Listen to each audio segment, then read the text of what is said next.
Saúde a amada igreja com a paz do Senhor Jesus, amém?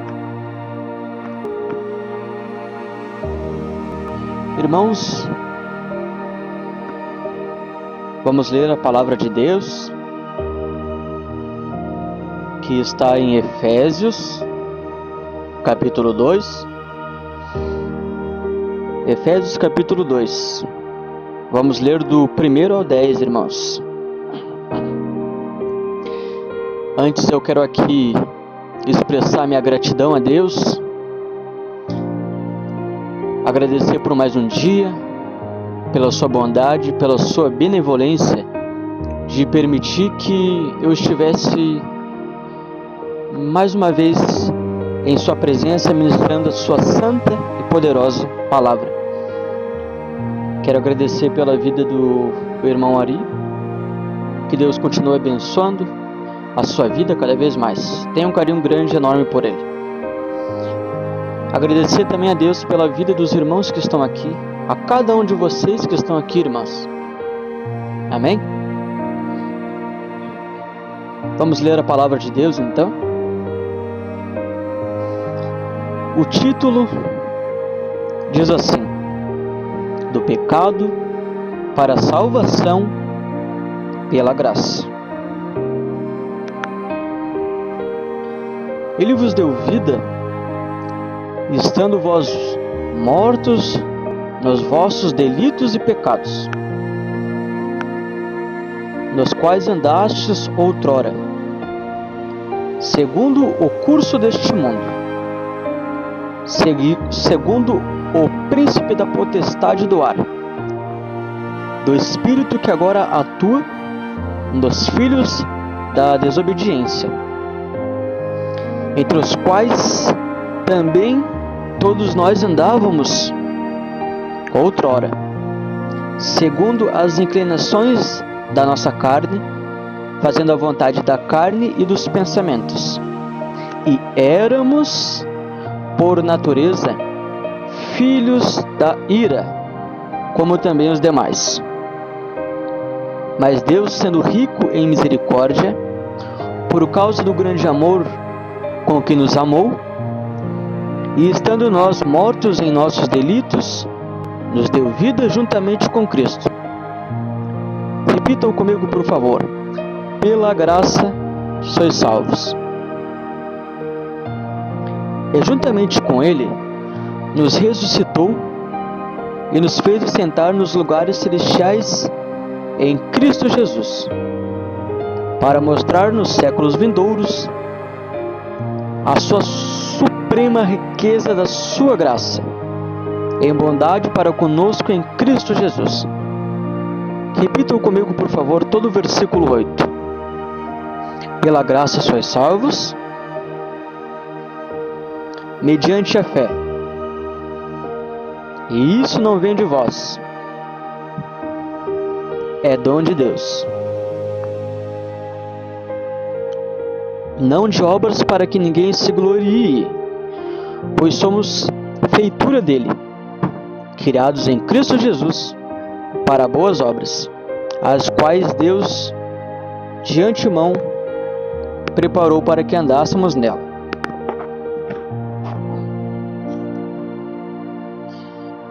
Irmãos, então hoje eu vou falar de um assunto muito delicado, mas um assunto, irmãos, que todos nós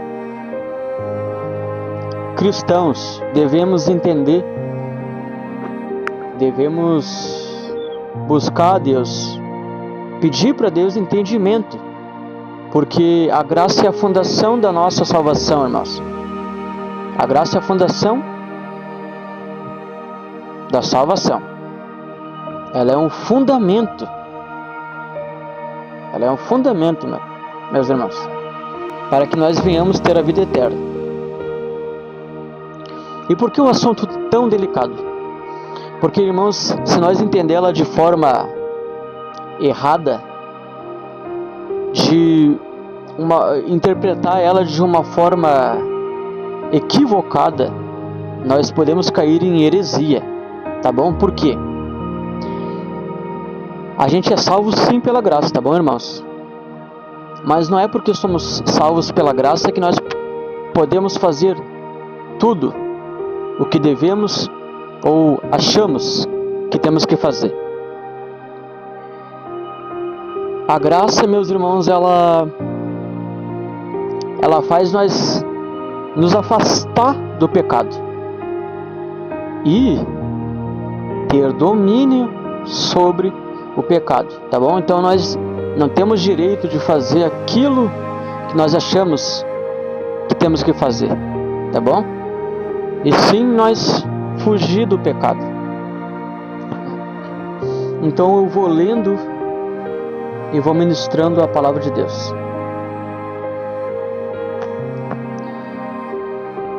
Diz assim, então: Ele vos deu vida, estando vós mortos nos vossos delitos e pecados, nos quais andastes outrora. Outrora quer dizer, irmãos, passado, tá bom? Nós andávamos segundo o curso deste mundo, segundo o príncipe da potestade do ar. Quem que é o príncipe da potestade do ar? Ali está falando, meus irmãos, sobre o inimigo, Satanás, tá bom? Do espírito que agora atua nos filhos da desobediência, entre os quais também todos nós andávamos segundo as inclinações da nossa carne, fazendo a vontade da carne e dos pensamentos, e éramos por natureza filhos da ira, como também os demais. Irmãos, versículo 2: do espírito que agora nos atua nos filhos da desobediência. Irmãos, quem que é o filho que... Quem que é os filhos da desobediência? Quem que é desobediência aqui, irmãos? Todos nós conhecemos a passagem de Adão e Eva. Filhos da desobediência. Então, nós somos filhos de Adão e Eva, irmãos, porque eles desobedeceram e a nossa descendência então vem deles, tá? A nossa origem é de Deus. Quando nós morremos, nosso espírito automaticamente ele voltará para Deus, mas em carne, em terreno aqui nesta terra, a nossa descendência então vem de Adão e Eva. E, irmãos, a Bíblia diz que nós estávamos mortos em nossos delitos e pecados. Porque o pecado, irmãos, ele não foi Deus que criou. Por que eu digo isso? Porque a Bíblia diz que os olhos de Deus são tão santos que não podem contemplar o mal. Então Deus criou todas as coisas, mas o mal Deus não criou. O mal ele veio à tona após uma desobediência do ser humano. O pecado veio ao mundo não somente por Eva, mas também por Adão. Não podemos julgar só Eva ali, porque a mulher é falha, porque a mulher errou, o pecado entrou pela mulher, não. Porque o homem, ele poderia negar, falar, não, Deus falou diretamente comigo, Deus falou com Adão, irmãos. Deus falou com Adão para não comer aquele fruto do conhecimento do bem e do mal. Mas o homem se deixou levar pelo seu desejo, e ali então aparece para nós a primeira obra da carne. E Eva então ela foi iludida, e Adão foi cúmplice desse pecado. Irmãos, eu vou dar uma comparação aqui não muito legal, mas que infelizmente é a realidade de hoje em dia, tá bom? Quando vai dois bandidos lá para alvejar uma pessoa, tirar a vida de alguma pessoa, aí vai o motorista, né, está dirigindo ali, chega ao local e tá o seu parceiro do lado ali, saca da arma e tira a vida da vítima. Depois eles saem para dar fuga. E logo depois de um tempo ali, a polícia vem e prende esses dois. Eles vão cair pelo mesmo homicídio. O cara que está dirigindo, ele não vai receber uma pena menor do que o outro que matou. Não, eles vão receber a mesma pena. Eles vão pagar por aquilo que fizeram os dois. E foi assim então que aconteceu. Adão e Eva, eles foram cúmplices do pecado, da desobediência, de uma ordem dada por Deus diretamente. Então ali eles foram iludidos por Satanás. Irmãos, Satanás é astuto. E Satanás ficou com inveja e com ciúmes de Adão e de Eva. Por que eu digo isso? Porque ele estava junto com Deus antes da fundação do mundo.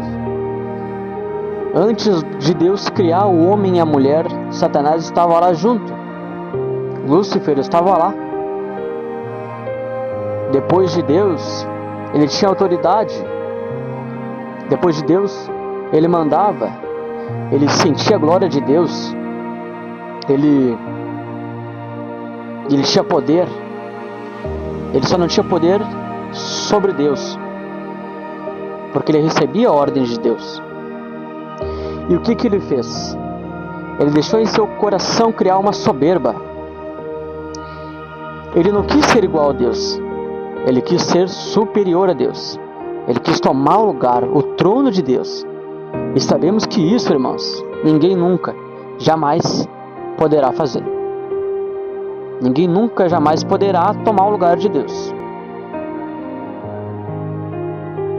Então Satanás, irmãos, ele pegou e juntou uma terça parte dos anjos. Irmãos, você tem noção? Isso é quase a metade. Uma terça parte é quase a metade dos anjos. E ele então juntou esses anjos, fizeram uma reunião e se rebelaram contra Deus. Ele foi então,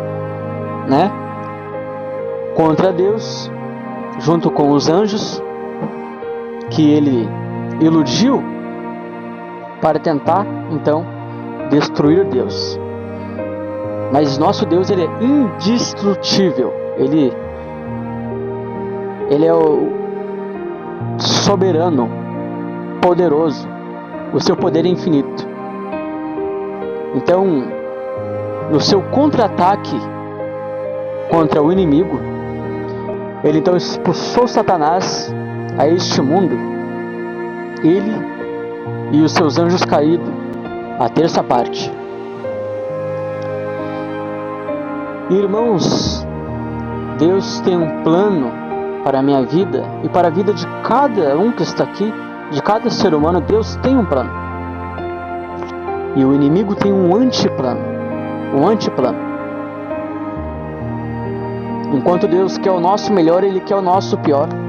Então ele olhou ali para Adão e Eva. Ele ficou com ciúmes, porque Adão e Eva, eles conversavam com Deus, sentiam a presença de Deus. Eles tinham tudo, eles não precisavam de nada. A Bíblia diz que o Espírito de Deus pairava sobre o jardim. Eles falavam, eles tinham comunhão com Deus.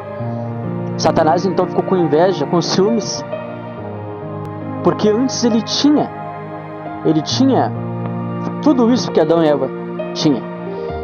Então ele colocou o seu antiplano em ação para destruir tudo aquilo que Deus tem preparado para a minha vida e para a tua vida.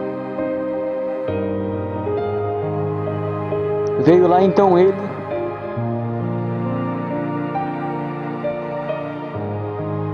E a Bíblia diz que, então, através de uma cobra ali, irmãos, ele veio e iludiu a mulher. Deus tinha falado ali para eles: do fruto do conhecimento do bem e do mal vocês não comem, o resto vocês podem comer. Só que se vocês comerem essa árvore do conhecimento do bem e do mal, certamente vocês vão morrer. Satanás então iludiu a mulher ali. Veio no ponto fraco. Ele que era conhecedor da palavra. Ele veio ali e tocou diretamente na mulher, porque a mulher, ela era mais frágil. Ela não conhecia a palavra de Deus. E ele já não, ele estava com Deus. Ele sabia de todas as coisas. E ele pegou então e iludiu ela e falou: não, vocês não vão morrer. E além de vocês não morrer, vocês vão ter conhecimento. O mesmo conhecimento que Deus tem, vocês vão ter. Então ele iludiu, e a mulher então olhou aquela fruta. Aos seus olhos pareceu uma fruta belíssima, uma fruta que, ia deixar o seu paladar com um gosto talvez inesquecível, um gosto maravilhoso. E a mulher foi então e pecou. Fez o que Deus havia falado para eles não fazer. Então se abriram os seus olhos. Foi então ali que o pecado surgiu. Não foi Deus que criou. Veio à tona após uma desobediência do ser humano. E, irmãos, é isso que o inimigo quer fazer. Ele veio para roubar, matar e destruir as nossas vidas. É isso. É o que ele quer. Então, irmãos, Deus já tinha um plano. Ele já tinha um plano para colocar em ação antes da fundação do mundo. Deus sabia que nós iria cair. Então, Deus também colocou o seu plano em ação, nos fazendo algo que nós não merecíamos. Ele entregou o seu Filho. Ele entregou Jesus Cristo para morrer por mim e por ti, na cruz do Calvário. Ali, irmãos, aparece então a obra mais linda de Deus, a graça. Ali surgiu a graça. Ali, irmãos, como diz, Ele vos deu vida, estando vós mortos os vossos delitos e pecados. Nós estávamos mortos. Nós não merecíamos o perdão. E Deus então deu o seu Filho, o seu bem mais precioso. Tinha o seu sangue, seu DNA, o seu amado, o seu querido. Ele deu para morrer em favor da humanidade, dos pecadores, dos desobedientes. E olha o que diz no verso 4. Mas Deus, sendo rico em misericórdia por causa do grande amor com que nos amou, e estando nós mortos em nossos delitos, nos deu vida juntamente com Cristo. Pela graça sois salvos. E juntamente com Ele nos ressuscitou e nos fez assentar nos lugares celestiais em Cristo Jesus, para mostrar nos séculos vindouros a sua suprema riqueza da sua graça e bondade para conosco em Cristo Jesus. Irmãos, a graça é tudo aquilo que o dinheiro não pode comprar. Nós podemos juntar todo o ouro, toda a prata deste mundo, que não irá comprar nem 0,00,1 da graça de Deus. Nada. A graça é um dom de Deus. Não tem parceria de Deus Santo, Poderoso, com o ser humano. A Bíblia diz,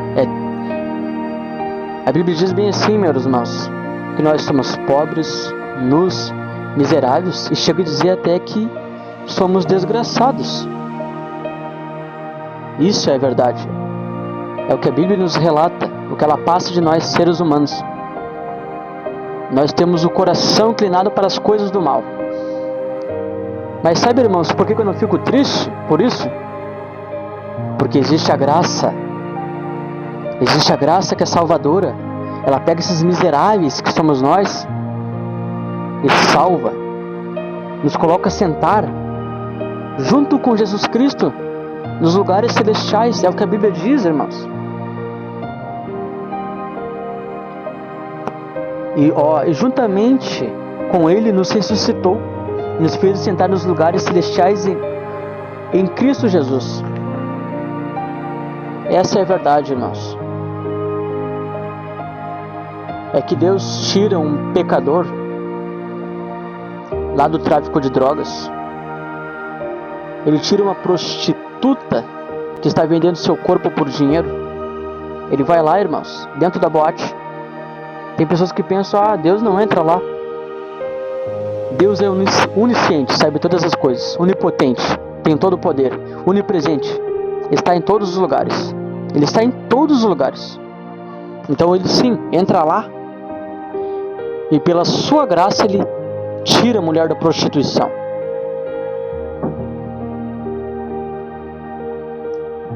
A graça, meu irmão, faz um pecador que está com uma arma na mão, pronto para tirar a vida de alguém, e aquela pessoa que está prestes a morrer começa a clamar o nome de Jesus Cristo: Senhor, não me deixa morrer, não me deixe, Senhor querido, por favor, salva a minha vida. Então aquele homem que está com a arma na mão tenta tirar, aperta o gatilho e não sai nada, empena a sua arma, e ele vê então que aquela arma foi usada tantas vezes, já usou ela tantas vezes, mas vê então aquela pessoa que está prestes a morrer clamando o sangue de Jesus, e Jesus respondendo naquela hora, aquele homem, aquele pecador que estava prestes a tirar a vida, então cai em si e vê que realmente Deus existe, e larga a arma no chão, cai de joelhos e se arrepende. É isso que a graça faz, irmãos. Ele vai e toca no pecador, resgata o pecador, não deixa ele matar, muda de vida, ele para de matar, a mulher para de se prostituir. É isso que a graça de Deus faz. Irmão, a graça de Deus ela não pode ser limitada. Há quem diz que quem conhece a palavra, que quem está firmado na palavra não pode cair. Irmãos, eu faço uma pergunta bem simples. Quando Davi ele pecou com Batseba, ele já não foi escolhido por Deus antes? Deus já não havia visto ele lá no pasto junto com as ovelhas? Deus já não tinha conhecido ele pelo coração dele bondoso? Sim. E Deus levantou ele como rei. Ele conhecia a palavra de Deus, ele era usado por Deus, ele ganhou batalhas através de Deus. E ele caiu, ele pecou, ele errou, mesmo sabendo de tudo. E o seu pecado, então, a sua semeadura, a Bíblia diz que o pecado não se apartou da casa dele. O seu filho ali em adultério com a mulher de Urias, Batseba, o filho deles então morreu. O que ele plantou ele colheu. O que ele plantou ele colheu. Não, eu vou mais além. No Novo Testamento, o nosso querido irmão em Cristo, o primeiro pastor da igreja primitiva, não foi o irmão Pedro? Pedro, irmãos, ele andou com Jesus, ele testemunhou os milagres de Jesus, ele andava, ele tinha comunhão, ele escutava Jesus, ele amava de todo o coração Jesus, ele curava as pessoas no nome de Jesus, irmãos. E ele negou Jesus 3 vezes. Ele negou Jesus 3 vezes. Quando ele deveria mostrar que ele tinha o Salvador, ele negou. Quando mais precisou, ele negou. Ele negou. E a Bíblia diz que quando Jesus ressuscitou, então, irmãos, Jesus é que veio ao encontro dele. Porque não foi vós que me escolhestes, mas eu que escolhi a vós. Foi Jesus que foi ao encontro dele, irmãos. E a Bíblia diz que quando ele negou pela 3ª vez Jesus, ele chorou, caiu em pranto, porque ele jurou para Jesus que não iria negar o nome de Jesus. Ele jamais faria aquilo. Ele fez, mesmo conhecendo Jesus, mesmo sabendo que era o Filho de Deus. Ele caiu, ele errou. Só que a graça de Deus se aperfeiçoa na nossa fraqueza. A graça de Deus veio e restaurou ele. E foi então, irmãos, e seguiu o que Jesus Cristo tinha para com a vida dele. Irmãos, como eu disse, tem pessoas que acham que porque conhece a palavra, porque isso e aquilo, não pode cair no erro, não pode. Irmãos, pense bem, se toda vez que nós fizéssemos uma coisa errada e Deus nos julgasse, nos condenasse, ou se toda vez que nós fizéssemos uma coisa boa, Deus nos abençoasse, aonde estaria a graça? A graça estaria aniquilada, não existiria graça. Mas o que a Bíblia diz e nos deixa claro é que a graça de Deus tira o pecador, resgata o pecador. A Bíblia diz, meus irmãos, em Provérbios 24:16, que cairá 7 vezes o justo, mas se levantará. Mas os ímpios, não, eles ficarão caídos em seus delitos. A Bíblia diz também em João capítulo 6, versículo 37, que todo aquele que meu Pai me dá, esse virá a mim. Então, irmãos, nós não podemos colocar limite, tá bom? Na graça de Jesus Cristo. Nós somos falhos, nós erramos. E se nós cair, não importa, se nós cair 7 vezes, nós podemos se voltar de novo para a presença de Deus.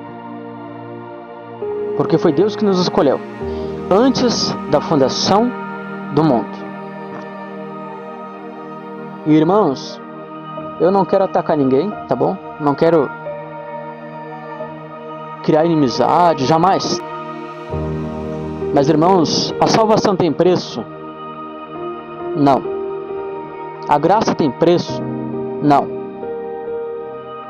Eu já vi irmãos usados por Deus puxar Malaquias 3:8, Deus dizendo assim: em que me roubarás o homem? No dízimo, nas ofertas.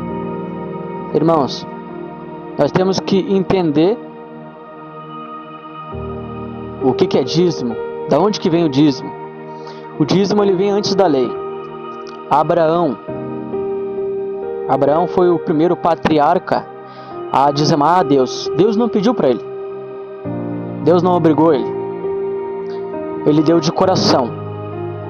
E a Bíblia relata, irmãos, que ele deu só uma vez o dízimo. Ele deu só uma vez o dízimo após ele ter ganhado uma batalha. Deus então ajudou ele ali e ele foi grato a Deus. O dízimo então ele é gratidão, salvação, e jamais pode ser uma obrigatoriedade. Aí tu puxar Malaquias 3:8 e pular para 1 Coríntios capítulo 6, versículo 10, que nem ladrões afeminados, beberrões, herdarão o reino de Deus. Irmãos, é uma coisa muito equivocada, é uma heresia, sim. Tá bom? Porque nós não podemos, o sangue de Jesus Cristo ele não vale só 10%. Pela graça sois salvos. Eu não estou pregando contra o dízimo, mas ele não pode ser uma obrigatoriedade para a salvação. Eu sou contra sim colocar no mesmo nível da graça, não. Graça é um favor de Deus para conosco, seres humanos. É um favor imerecido. Irmãos, graça é tudo aquilo que o dinheiro não pode pagar. O sol, quando nós abrimos uma porta assim, olhamos aquele sol maravilhoso, aquele sol reluzente, trazendo um céu mais lindo, mais claro. Você pagou pelo sol? Não. E após uma semana de calor, muito calor, aí você pede para Deus, Deus, bem que o Senhor poderia, fazer com que chovesse hoje. Aí Deus concede o seu pedido, porque Deus pode conceder isso para nós, irmãos. Aí Deus faz cair aquela chuva, aquela brisa suave, sabe? Você pagou pela chuva? Não, irmãos, não pagou. São coisas que a gente não pode pagar, irmãos. Tudo que vem de Deus é graça. A salvação vem de graça. Não podemos associar um valor. Já vi irmãos, quando foram ler a palavra de dízimos e ofertas, falaram bem assim: entre R$1.000 ou a salvação, qual você escolheria? Irmãos, não façam isso, por favor. Não pode associar valor com salvação, irmãos. Não podemos fazer isso. Mas sim, nós somos falhos, erramos. Nós erramos. Mas devemos aprender com nossos erros e tentar não cometer mais esses erros. Porque Jesus Cristo já pagou o preço, irmãos. Lá na cruz do Calvário. Ele morreu por mim e por ti. Para que hoje nós tivéssemos vida e vida com abundância. Que nós vivêssemos felizes, amando uns aos outros. Por isso que toda a lei mosaica se resume a 2 mandamentos: amar a Deus acima de todas as coisas e amar o teu próximo como a ti mesmo. Irmãos, é só Deus que pode nos restaurar. Se o irmão caiu na fé, ore por ele. Aquela palavra lá do filho pródigo, da dracma perdida, da ovelha perdida, desgarrada, essa mesma palavra, irmãos, nessas diferentes parábolas, elas têm 3 coisas em comuns. Primeiro, que se perdeu. Segundo, que foi encontrada. E terceiro, foi festa. É isso que acontece quando a graça de Deus nos alcança. Acontece festa nos reinos celestiais. Então, infelizmente sim, nós podemos cair, podemos errar, mas se nós for aqueles poucos escolhidos, porque a Bíblia diz que são muitos chamados, mas poucos escolhidos. Se nós formos esses poucos, irmãos, com certeza nós iremos sim, seja pela 5ª, pela 6ª ou pela 7ª vez, nos debruçar, chorar aos pés de Jesus, assim como um moribundo ladrão que estava ao